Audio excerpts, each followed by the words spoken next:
Hoje a gente começa uma jornada, uma que vai nos levar para as profundezas não só do cosmos, mas da nossa própria consciência. Bem-vindos à saga de Nebadon.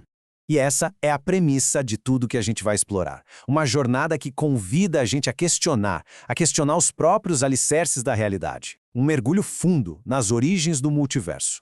Para a gente entender essa história, a gente tem que voltar muito. Antes mesmo do que a ciência chama de Big Bang. Existia um ponto central, sabe? A origem de toda a realidade. E esse lugar tem nome: Avona, o coração do multiverso.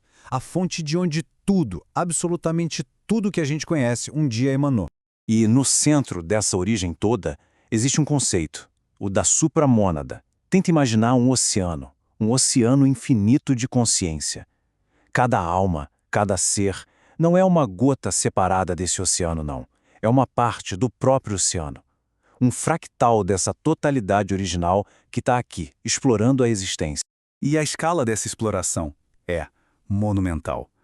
A consciência navega por um mar de experiências que se espalha por nada menos que 144 superuniversos. Esse número, ele simboliza a vastidão desse mapa cósmico onde a gente está inserido. Um playground muito, mas muito maior do que a gente poderia sequer imaginar. Ok, agora vamos dar um zoom. Vamos focar no nosso endereço cósmico. A gente sai do macrocosmo para entrar em Nebadon, que é o nosso universo local. E é aqui que a história fica mais específica, mais intrigante, porque Nebadon não é um universo qualquer. Desde a sua concepção, o propósito de Nebadon era ser uma arena. Um palco para um experimento único. Levar a dualidade, sabe? O contraste entre os opostos, ao seu extremo máximo. Um lugar para explorar até onde vão os limites da luz e da escuridão, da conexão e da separação. É aqui que o grande jogo de xadrez cósmico é montado. De um lado do tabuleiro, a gente tem as forças da luz, as forças crísticas, jogando pela unidade, pela consciência, pela libertação. Do outro lado, as forças da escuridão, as anticrísticas, que promovem a separação, o esquecimento e o controle. É essa tensão o conflito fundamental que define a experiência em Nebadon. E para esse conflito ficar ainda mais profundo, um sistema foi criado. Um sistema com um objetivo bem claro: manter as almas desconectadas da sua verdadeira essência. É uma estrutura de controle toda tecida com os véus do esquecimento.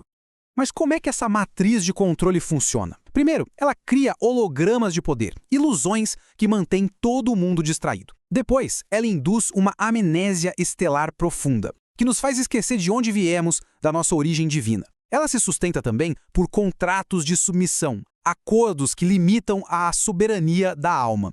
E por fim, ela mantém tudo isso num isolamento dimensional, tipo uma quarentena que impede a verdade de chegar. Só que essa narrativa está mudando.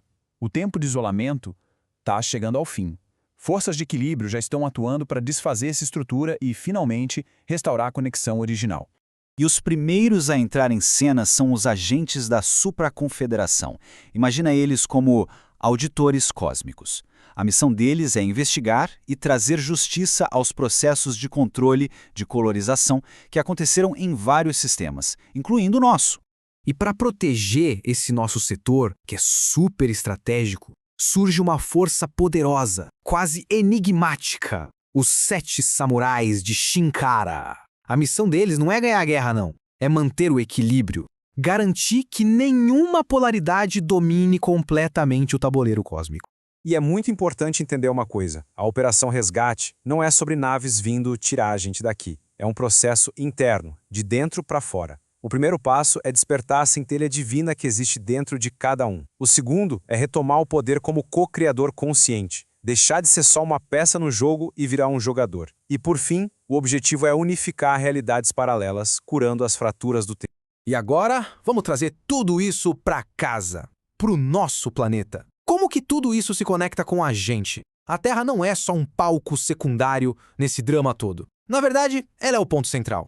E aqui a gente chega no ponto nevrálgico. A Terra tem a chave estratégica para a libertação não só de quem está aqui, mas de bilhões de almas em outros sistemas parecidos. O que acontece no nosso planeta reverbera por todo o universo de Nebadon. O despertar aqui é o catalisador para uma libertação em escala galáctica. Isso tudo, claro, nos deixa com uma pergunta muito profunda. Será que a humanidade está pronta para o que vem a seguir? Pronta para finalmente quebrar esses antigos contratos de submissão que limitam tanto nosso potencial? Pronta para desvendar a verdade sobre a história complexa que está codificada na nossa própria genética? Olha, isso foi só o começo, a abertura da porta, um chamado para a aventura. A saga de Nebadon está só começando. Então fica o convite para acompanhar os próximos capítulos dessa exploração, onde a gente vai continuar desvendando os mistérios da nossa origem e do nosso destino cósmico. A gente se vê na próxima!